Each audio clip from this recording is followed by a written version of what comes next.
Look at you knowing stuff. Yeah, how's it going? I'm Charlie. Oh, I'm Jean. Thanks for tuning in.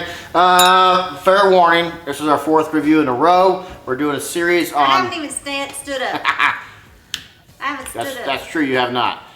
We're doing a series, we started a series about the best whiskeys under $40, and we thought to ourselves, maybe we need to do a dive deeper into that, and true bottom shelf whiskeys. You're going to a liquor store, these are the bottom shelf folks. Seagram 7s has been around forever. Diageo owns it, but I think around 2000 or so. We should at the end of this say, what's our best bottom? Yes. Yeah. Mine is yours. I know it. Seagram 7, it's an American blended whiskey, proudly blended and bottled in America, it says. We don't know the mash, but we don't know the age. We know it's a 40% ABV. We know it's 80 proof. That's about all we know, and this is in every bar in America. Should you get this for your bar, especially if you're just starting out? Should you spend the time to get bottom shelf whiskey? What you get on the nose there, Jean Marie?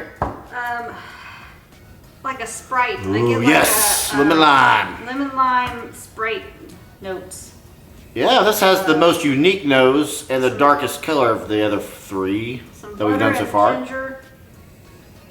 A little bit of Coca-Cola notes. Get you some brown sugar up in there. You heard it here first, folks. Get you some. Yeah, you might as well get you some brown sugar if you're going to go shopping. Yeah, maybe you're baking something. I don't know what you're doing. A little caramel, a little bit of caramel in there. Yeah, caramel, root beer, ginger, Coca-Cola notes. Maybe even a sour raisin. Okay. I'm going in. How's it going? So far, this is more pleasant on the nose for me than the rest of them have been. The others have been a little bit more oaky than this has been. There's not a whole lot of oak on my nose. And the palate is pleasant too. Comes across as a normal whiskey. And by normal, I mean you got your oak, you got your corn, you got your caramel. It's not off-putting. It's got a short finish, but it's what you get. It's a solid dram. I don't mind having this in my bar collection now. It's smooth. It's buttery. There's a hint of pepper. So far, this is my favorite because Mama like a pepper. You know, Mama like a pepper. Didn't you just say moments ago at the end of this, would you say which one is our favorite? And then you just said that. Yeah, this is on my mind. So far, is this the last one? No, maybe one more.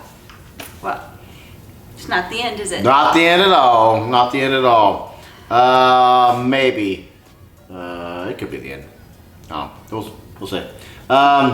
Water do anything for you on the nose? No, not really. Hint of rye actually for me now. I'm getting not really clove, but that rye spearmint. I'm hoping there's rye in this. I'm sure there is. It didn't change my nose at all.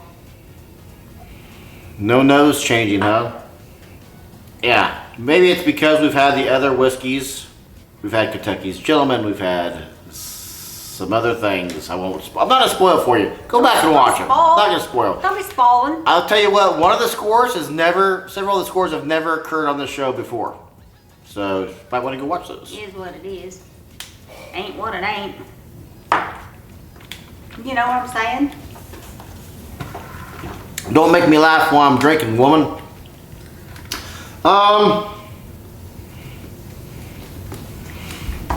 81. What did you do, Miss Jean? I bet you did an 83. Gosh, we finally matched. Did you really? Okay. Yeah, this meets expectations. It's not off-putting. Yeah. It's going to be at every bar. 7 and 7 is kind of the main thing. You're going to mostly mix this with either a tonic water, but really traditionally like a Sprite or 7-Up or a lemon lime soda. I'm glad we're doing this because sometimes we go to these bars and they'll be like, I don't know what, sometimes I've never heard of their house whiskeys. That's true. And now I know that if it's Seagram's, then I'll be like, hell yeah, pour that in something, put something else in it, give it to me. $18 is what I believe I paid for this, Jean. Is this worth $18? Yeah, that's 18. Yeah, put that in their shelf. So is this worth, so put it in your shelf, so it's worth having, beginner or not beginner, to have this on your shelf? Yeah, absolutely. Yeah. Especially if you're just going out and you're like, I don't even know what to get. I don't even know if I like whiskey. $18 isn't too much to spend on an okay tasting whiskey. So a lot of folks know that the Scotch Test Dummy, Scott and Bart, are great friends of mine. Hang out with Bart many times a week.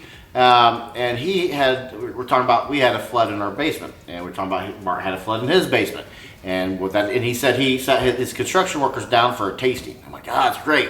Point is, I think this would be a great one, like the starter for a tasting. If people came, hey, put me through a tasting. Well, we give you just a basic American blended 40 ABV whiskey. I started them out with that, and by the end of that, boom, we're on to something great. Hopefully he did that at the end of their shift. He did. He said, when you're not driving at the end of your work day, I'll run you through a tasting, and he did. So, so $18, you think it's worth it? Yeah. Appreciate your subscription to the channel and doing all those things you're supposed to do to help your YouTube channel grow. It's awesome of you. Thanks for coming over to the bar and have a dram with us. I'm Charlie. I'm Jean, and I hope you are just as thirsty as we are.